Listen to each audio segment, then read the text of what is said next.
I'm not as concerned as some other conservatives if the president signs the bill, but there's a couple of ifs. The president would need to declare a national emergency. This is the time. That is a necessity. And I think he ought to feel free to use whatever tools he can legally use to enhance his effort to secure the border. What we have to do is have to encourage the president to take some type of executive action if Congress is not going to work. That's the political version of what in dating is called, it's not you, it's me. The final agreement isn't even written up yet, and already Donald Trump's allies in Congress and the conservative media are plotting his plan B. It's not what we wanted, but this is just the start, and Donald Trump will fix it, they say. But the truth is abundantly clear. Trump got beat. The nearly $1.4 billion being offered for his wall or his slats or his barrier or his peaches, as he once called the wall, falls well short of the original ask.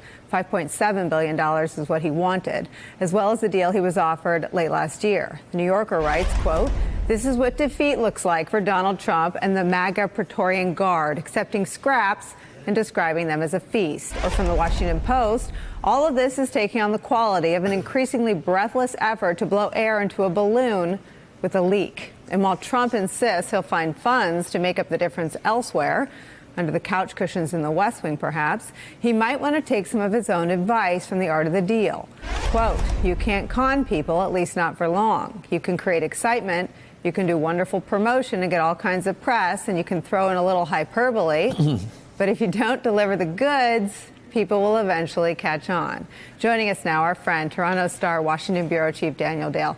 The lies were endless. I'm addicted to your Twitter feed. Go. Where are we now? I mean, and do you think the effort is to disorient his own base? It's to disorient everyone. So almost nothing he says about immigration is true. You know, we're finishing the wall. We're not starting the wall. Well, the wall has not been started. You know, El Paso used to be one of the most dangerous cities in the country before its fencing.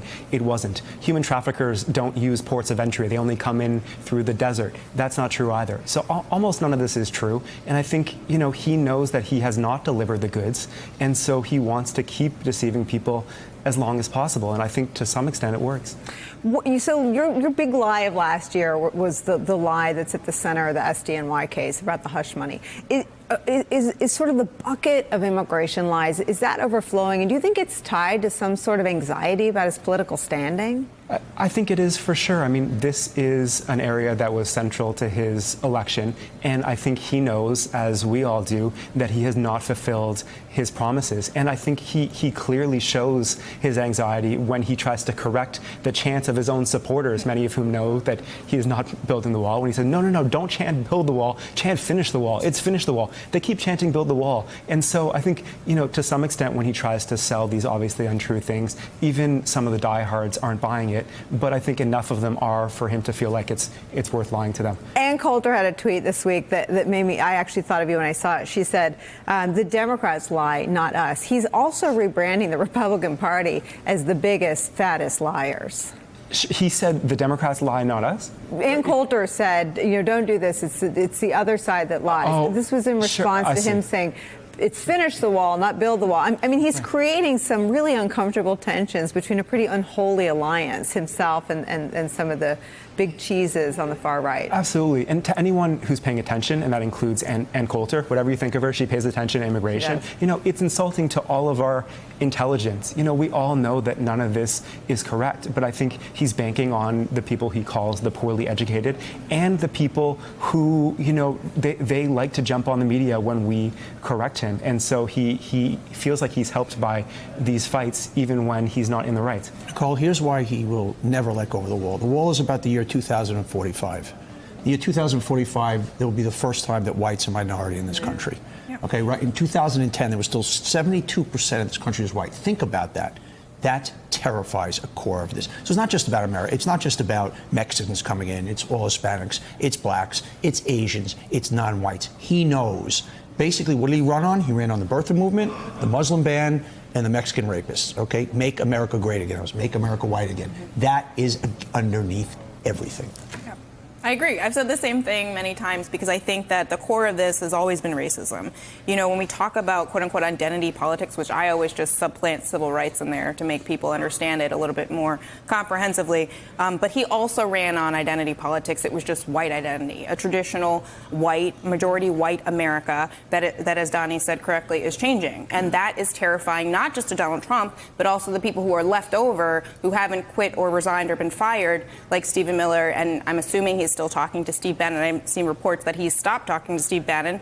And those are the people that are telling him that you have to keep going back to immigration, because the only people that he has at this point are the base, and they're not leaving. Right. But those are the only people that he can really credibly, quote unquote, talk to right now.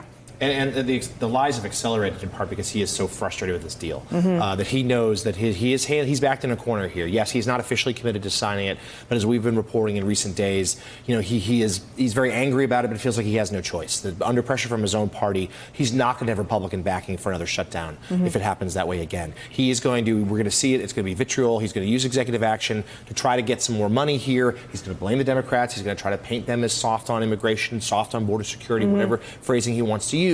But he knows he's in a tough way. And in our reporting, he left that El Paso rally really enthused. He thought it was a boisterous crowd. We could say even turned violent at times. Really white crowd. Attacked a BBC reporter. Exactly right. And then he got on the plane and started watching the coverage of the deal. That's what I was going to ask you. If you're reporting Trump, you're right. His aides filled him in on the outlines of the agreement. Trump kept an eye on the coverage on Fox News, which was playing on board. That's right. And he started to see that there was some negative, like his kitchen cabinet, the Sean Hannitys and the Laura Ingrahams of the world, that they really opposed it, although others like Fox and Friends supported it. Rush Limbaugh seems like he's giving some cover for it anyway.